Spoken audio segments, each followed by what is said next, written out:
கடிதம். திலீப் குமார் எழுதிய சிறுகதை. மதியம் 3 மணிக்கு சரியாக வந்துவிடு என்று நேற்றே சொல்லியிருந்தார் மிட்டு மாமா. வழக்கம்போல் கன்ஷியாம் மாமாவுக்கு பணம் கேட்டு உருக்கமாக கடிதம் எழுத வேண்டும். மிட்டு மாமா என் பாட்டியின் சகோதரர், பரம ஏழை. கன்ஷியாம் மாமா மிட்டு மாமாவின் ஷட்டகர், பெரிய பணக்காரர். பொதுவாக மிட்டு மாமா எழுதும் கடிதங்கள் சுவாரஸ்யமாக இருக்காது. ஆனால் வயது காரணமாக மிட்டு மாமாவின் கை விரல்கள் நடுக்கம் கண்டுவிட்டதால் அவருக்கு மாதம் ஓரிரு கடிதங்கள் எழுதித்தர நான் ஒப்புக்கொண்டிருந்தேன். தவிர இந்த கடிதங்கள் மிக அந்தரங்கமான தஸ்தாவேஜுகள் என்பதாலும் அவற்றை நான் மட்டுமே கையாள நியமிக்கப்பட்டேன். விளைவாக மிட்டு மாமாவுக்கும் எனக்கும் இடையே ஒரு கணவானுக்கும் அவனது ஆசை நாயகிக்கும் இடையே ஏற்படக்கூடியதை போன்ற சின்ன சின்ன இரகசியங்கள் இழைந்த ஒரு அந்யோன்யம் உருவாகியிருந்தது. நான் சென்றபோது மிட்டு மாமா பெரிய திண்டில் தலை சாய்த்து படுத்திருந்தார். கால்கள் பாலித்தீன் பைகளில் உறைந்து இரு சிறு மூட்டைகளாக ஒரு சிறிய தலையணை மேல் கிடந்தன. என்னை பார்த்ததும், வாடா பைல்வான் என்று அன்புடன் அழைத்தார். மிட்டு மாமாவுக்கு வயது 70 இருக்கும். பெரிய கண்கள், ஒட்டிய கன்னங்கள், அடர்த்தியான புருவம், நீண்ட மூக்கு, மெலிந்த தேகம், கதர் முண்டு, கதர் பனியன், நைந்து போன பூநூல். மிட்டு மாமாவின் மனைவி ஜமுனா மாமி இறந்து பல வருடங்கள் ஆகிவிட்டன. கட்டடத்தின் பின்புறம் இருந்த மகன்கள் மற்றும் மருமகள்களோடு அவருக்கு ஒத்துவரவில்லை. தெருவை பார்த்த மாதிரி இருந்த இந்த முன் அறைக்கு அவரை ஒதுக்கிவிட்டிருந்தார்கள். எழுதிக்கொள், மாமா வழக்கமான பீடிகையுடன் ஆரம்பித்தார். குறுக்கே எதுவும் பேசாதே என்றும் எச்சரித்தார். மதிப்பிற்குரிய கன்ஷியாம்ஜி அவர்களுக்கு, சென்னை சவுகார்பேட்டை வாசி மற்றும் தங்களின் ஷட்டகர் மிட்டுவின் வணக்கங்களை ஏற்றுக்கொள்ள வேண்டுகிறேன். இங்கு நாங்கள் எல்லோரும் மகிழ்ச்சியும் சந்தோஷமுமாக இருக்கிறோம். அதேபோல் உங்கள் குடும்பத்தாரும் மகிழ்ச்சியும் சந்தோஷமுமாக இருக்கிறீர்கள் என்பது குறித்த சமாச்சாரத்தை தெரிவிக்க வேண்டுகிறேன்.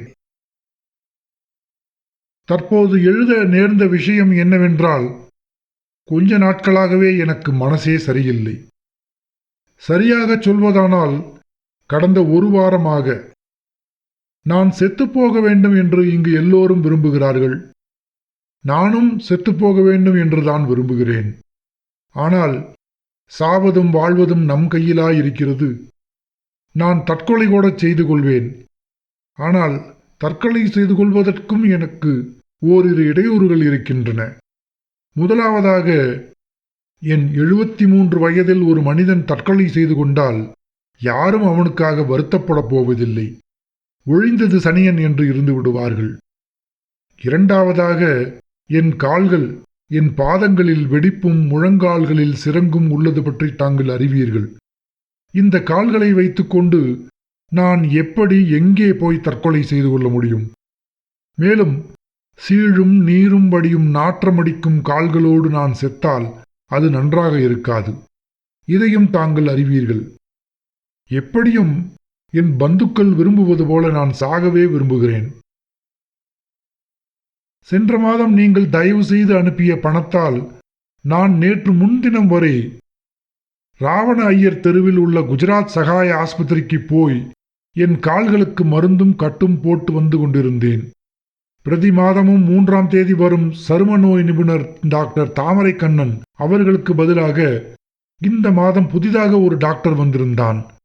அவன் பெயர் சனத்குமார் ஜெயின், மார்வாடி. இவனது தந்தை சுகன்மல் ஜெயினுக்கு தங்கசாலை தெருவில் எவர் சில்வர் ஹோல்சேல் பாத்திர வியாபாரம் உள்ளது.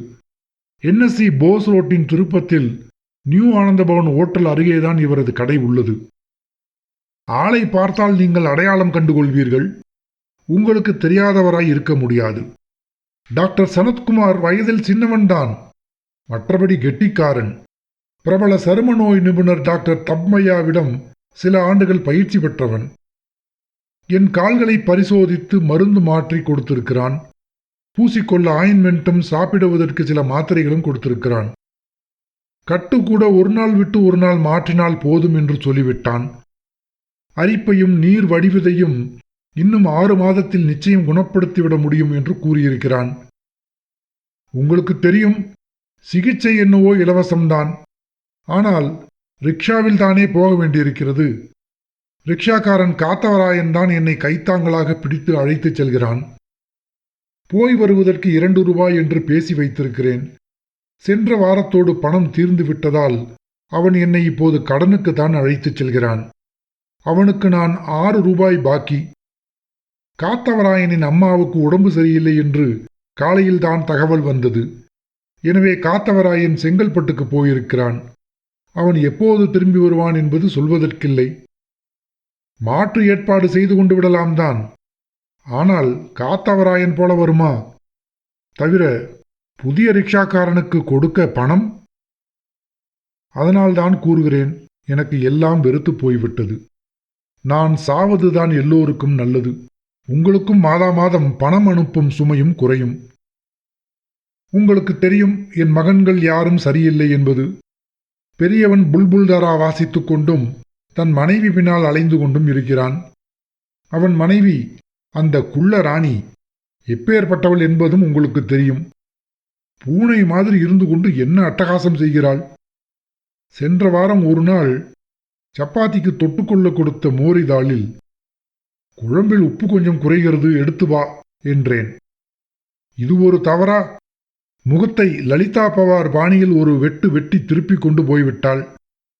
வயசு காலத்தில் உப்பை குறைத்தால் என்ன என்று அவளுக்கு சப்போர்ட்டாக பேச வந்து விட்டான் இந்த லாயக்கற்ற நாய், என் மூத்த மகன்.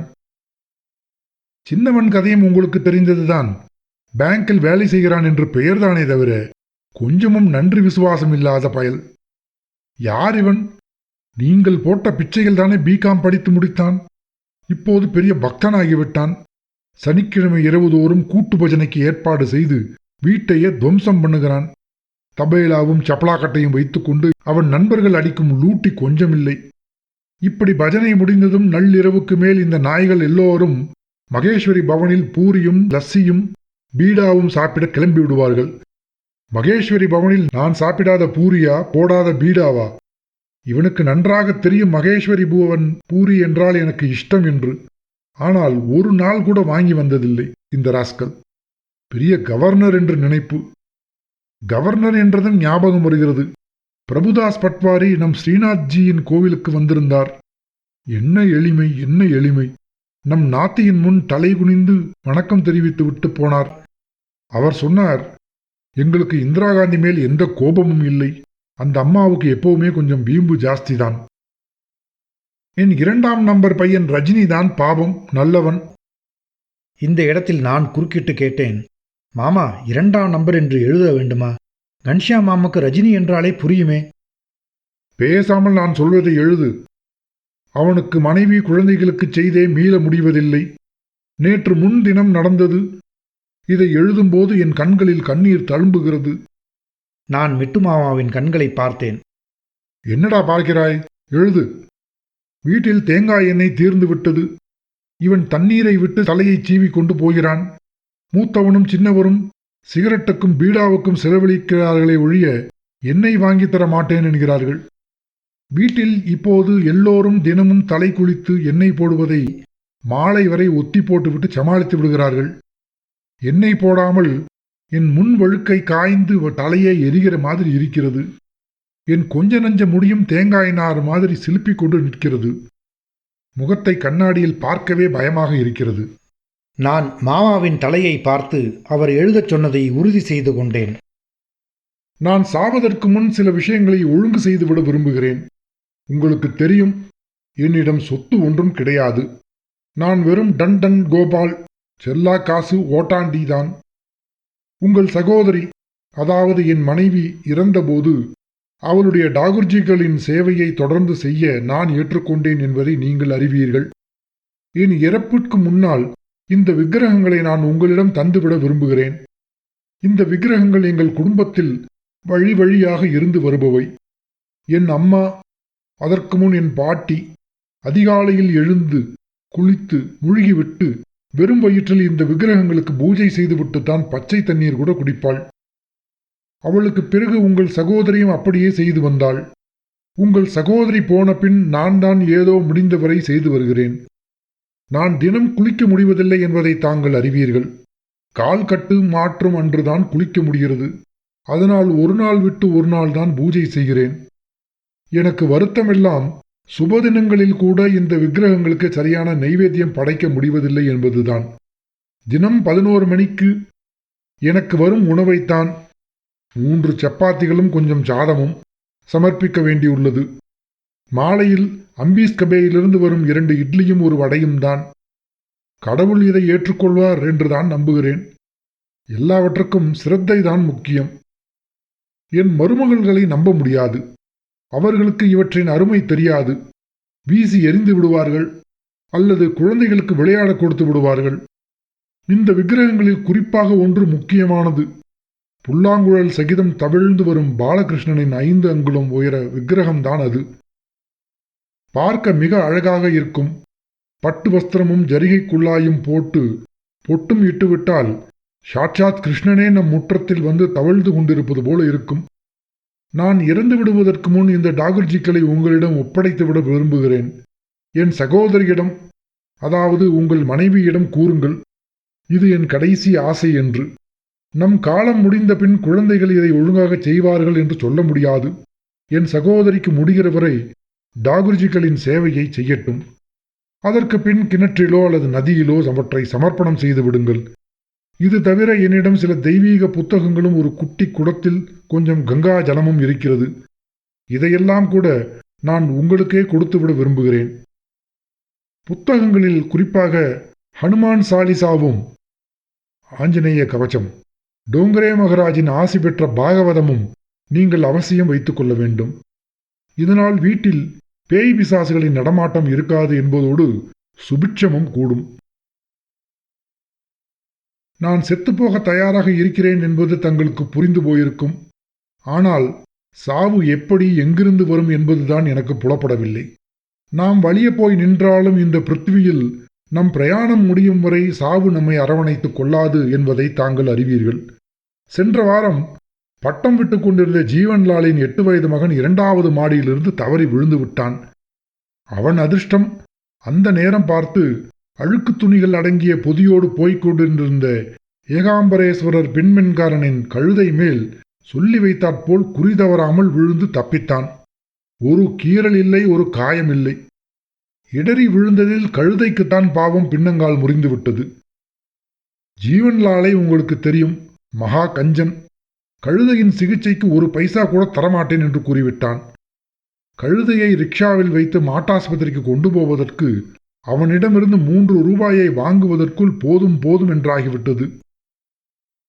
அந்த டோபி மிக அசிங்கமான ஆனால் ஒரே சொற்றொடரை பயன்படுத்தி குஜராத்திகள் வம்சத்தையே ஏசிவிட்டு போய்விட்டான்.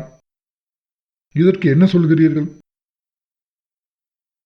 ஆனாலும் நான் நினைக்கிறேன் நான் சாகத்தான் வேண்டுமென்று. நான் சாவதற்கு நிறைய காரணங்கள் இருந்தும் நான் சாகாமல் இருக்கிறேன் என்று நினைத்தால் எனக்கு சிரிப்பும் அழுகையும் சேர்ந்து வருகிறது. என்னோடு படித்த ரஞ்சித் புரோக்கர் 10 நாட்களுக்கு முன்பு எந்தவித தொந்தரவும் இல்லாமல் ஒரே மூச்சில் போய்விட்டான். இப்படி எனக்கு தெரிந்து இந்த 1 மாதத்திற்குள்ளேயே இந்த தெருவிலேயே 3 பெரிய உயிர்கள் போய்விட்டன. எல்லோரையும் டயபெட்டிஸும் மாரடைப்பும் புருஷன் பொண்டாட்டி போல் ஜோடி சேர்ந்து கொண்டு வந்து இழுத்து போய்விட்டன. என் மருமகள் சுபத்ராவுக்கும் கூட இந்த 2 வியாதியும் இருக்கிறது. எனக்குத்தான் ஒன்றும் இல்லை, சிரங்கு வெடிப்பு என்று சில்லறை வியாதிகள் தவிர. சென்ற வாரம் என் பெரிய மருமகள் சொன்னது போல நான் நிஜமாகவே நொண்டி நாயைப் போல உணர்கிறேன். இந்த ஏகாம்பரேஸ்வரர் அக்ரஹாரத்தில் எனக்காக அழப்போகிறவர்கள் இனி யாரும் இல்லை. இந்த அக்ரஹாரமே களை இழந்து போய்விட்டது. தெப்பக்குளம் வற்றிவிட்டது. பெயருக்கொன்று கொஞ்சம் தண்ணீர் விட்டு அதில் பிளாஸ்டிக் தாமரைகளை மிதக்க விட்டிருக்கிறார்கள். தெப்பக்குளத்தை சுற்றியிருந்த காவி பட்டை அடித்த சுவரை இடித்துவிட்டு மாடிக் கட்டிடம் கட்டி எவர் சில்வர் பாத்திர கடைக்காரர்களுக்கு வாடகைக்கு விட்டுவிட்டார்கள். ராவண ஐயர் தெருவில் உள்ள பள்ளிக்கூட மணிக்கூண்டு இப்போது தெரிவதில்லை. கோவில் பிரகாரத் தூண்களில் மைக்குகளை பொருத்தி மெல்லிசை பஜனைகள் செய்கிறார்கள். அப்பழுக்கற்ற குஜராத்திகள் புழங்கிய தெருக்களில் இப்போது பாத்திரக்கடை மார்வாடிகள் நிரம்பி வழிகிறார்கள். அக்ரஹாரத்தின் பழைய அமைப்பை நினைவுபடுத்தும் வகையில் கோயில் அரசமரம் மட்டும்தான் இருக்கிறது. இன்னும் நிழல் தருகிறது. அந்த நிழலை உணர்ந்து அனுபவிக்கும் மனிதர்கள் மறைந்து விட்டார்கள். அந்த அரசமரம் முன்பு தந்த ஆசுவாசம் இப்போது காணாமல் போய்விட்டது. கிழக்கு கோடியில் என் தங்கை நாத்திபெகன் இருக்கும் கட்டடத்தையும் விலை பேசிவிட்டார்கள் 60 லட்சத்துக்கு. இதனால் 30 குடும்பங்கள் தெருவில் நிற்கப் போகின்றன. கூடு கலைத்து விரட்டப்பட்ட பறவைகள் போல அவர்கள் பிரிய காத்திருக்கிறார்கள். சூழல் மாறிவிடப் போகிறது. வாழ்க்கைக்கு அர்த்தமே சூழலில்தான் இருக்கிறது. சூழல் போனால் வாழ்க்கையே போய்விடும். நான் தினமும் கடவுளை அல்ல யமராஜனை வேண்டிக் கொள்கிறேன். இந்த கிழவனை இழுத்துக்கொள், உன் பாச கயிற்றுக்கு மோசம் வந்து விடாது என்று. கடைசியாக இன்னொரு வேண்டுகோள். நான் இறந்து போனால் என் ஆன்ம முக்திக்காக என் வீட்டில் அல்லது உங்கள் வீட்டில் என்றாலும் பரவாயில்லை, பாகவத பாராயணம் அவசியம் செய்துவிடுங்கள். மற்றபடி விசேஷமாக குறிப்பிட்டு சொல்லும்படி வேறொன்றும் இல்லை. மகிழ்ச்சியும் சந்தோஷமும் பற்றிய சமாச்சாரத்தை எழுத வேண்டுகிறேன். இப்படிக்கு மன்மோகன் தாஸ், துவாரகாதாஸ், மிட்டு. பின்குறிப்பு: உங்களுக்கு வசதிப்படும் என்றால் ஒரு 100 ரூபாய் எம்ஓ மூலம் அனுப்பி வைக்க வேண்டுகிறேன். மிட்டு. தாள்களை ஒழுங்குபடுத்தி அந்த நீண்ட கடிதத்தை மடித்து கொண்டேன். வழக்கம்போல மிட்டு மாமா தனது பூநூலில் தொங்கிய சின்ன சாவியை கொண்டு தன் தகர கஜானாவை திறந்து ஒரு பெரிய உரையையும் தபால் தலைகளையும் கொடுத்தார். முகவரி எழுதி கொண்டதும் சொன்னார், சோம்பல் பட்டு கடிதத்தை கண்ட தபால் பெட்டிகள் போட்டு விடாதே. நேராக பார்க் டவுன் போஸ்ட் ஆபீஸுக்கே போய்விடு. போட்ட பின் எனக்கு வந்து சமாச்சாரமும் சொல்லிவிடு. பிறகு, இதை நீ வைத்துக்கொள் என்று ஒரு 50 காசு நாணயத்தை கொடுத்தார். நான் கிளம்பினேன். 3-4 நாட்கள் கழித்து இரவு 8 மணிக்கு தந்தி மூலம் செய்தி வந்தது. நான் மிட்டு மாமாவுக்கு தாக்கல் சொல்ல ஓடினேன். மிட்டு மாமா அயர்ந்து தூங்கிக் கொண்டிருந்தார். நான் அவரது தோளை உலுக்கி எழுப்பினேன். என்னடா விஷயம்? நாம் மோசம் போய்விட்டோம் மாமா. என்ன ஆயிற்று? உடுமலைப்பேட்டையிலிருந்து தந்தி வந்திருக்கிறது. கன்ஷியாம் மாமா போய்விட்டார். மிட்டு மாமா பதறி எழுந்தார். என்ன சொல்கிறாய் நீ? ஆமாம் மாமா, நிஜமாகத்தான். இன்று மதியம் ஆபீஸிலிருந்து வந்திருக்கிறார். எல்லோருடனும் நன்றாக சிரித்து பேசியபடி சாப்பிட்டிருக்கிறார். உங்கள் கடிதத்தை கூட 2-3 முறை படித்தாராம். சிறிது தூங்க போனவர் பிறகு எழுந்திருக்கவில்லை. தூக்கத்திலேயே உயிர் பிரிந்து விட்டது. ஹார்ட் அட்டாக் தான். மிட்டு மாமா தன் கால்களையே வெறித்து பார்த்து கொண்டிருந்து விட்டு நீண்ட மௌனத்திற்கு பின் தத்துவார்த்தமாக கூறினார், போகிறவர்கள் போய் சேர்ந்து விடுவார்கள். ஆனால் இருக்கிறவர்களுக்கு வேறு வழியில்லை. அவர்கள் இருந்துதான் ஆக வேண்டும். கன்ஷியாம் மாமாவின் ஈமக்கிரியைகளில் கலந்து கொள்ளப் போன எங்கள் உறவினர்கள் எல்லோரும் கூடவே மிட்டு மாமாவின் கடிதத்தையும் படித்துவிட்டு வந்திருந்தார்கள். கன்ஷியாம் மாமாவுக்கு பதிலாக மிட்டு மாமாவே செத்துப் போயிருக்கலாம் என்று வெளிப்படையாகவே அபிப்பிராயம் தெரிவித்தார்கள். மிட்டு மாமாவின் மகன்களுக்கும் மருமகள்களுக்கும் பெருத்த தலைகுனிவு ஏற்பட்டிருக்க வேண்டும். குறிப்பாக மிட்டு மாமாவின் மூத்த மருமகள் ஆவேசமாக கொந்தளித்தாள். கிழவனின் நாக்கை இழுத்து அறுத்துவிட வேண்டும் என்றும், அவருக்கு உடந்தையாக இருந்த கடிதத்தை எழுதி கொடுத்த என்னுடைய கைகளையும் வெட்டி போட வேண்டும் என்றும் விரும்பினாள் அவள். ஆனால் அதிர்ஷ்டவசமாக அந்த மாதிரி விபரீதம் எதுவும் நடக்கவில்லை. எப்படியும் நான் மிட்டு மாமாவுக்கு கடிதம் எழுதி தருவதை நிறுத்தும்படி ஆனது.